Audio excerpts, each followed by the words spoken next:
There have been a lot of memorable days in our country's history, but some of them we'd rather forget.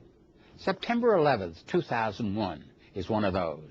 It isn't a day to celebrate, but it's a day we shouldn't forget either. We need some word other than holiday to call some of our memorable days.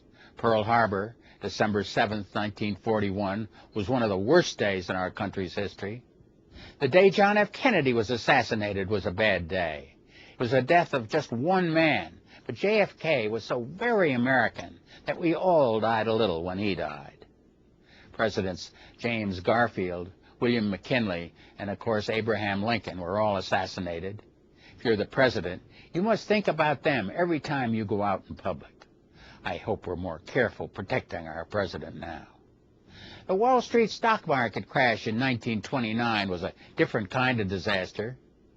We went into Iraq March 20th, 2003. They won't be closing the banks on March 20th every year to celebrate that. The 3 Mile Island nuclear disaster in 1979 might have wiped out our civilization. Most of our disasters have had some natural origin. Floods, too much water. How often have you seen this picture? Hurricanes and tornadoes, too much wind, too much rain. Droughts may be worse, but not so dramatic as hurricanes because they don't happen on just one day. The disaster on September 11th wasn't like any of those. It was man-made, death by design. Some people who hated Americans set out to kill a lot of us, and they succeeded. Americans are puzzled over why so many people in the world hate us. We seem so nice to ourselves. They do hate us, though.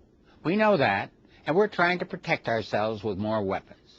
We have to do it, I guess, but it might be better if we figured out how to behave as a nation in a way that wouldn't make so many people in the world want to kill us.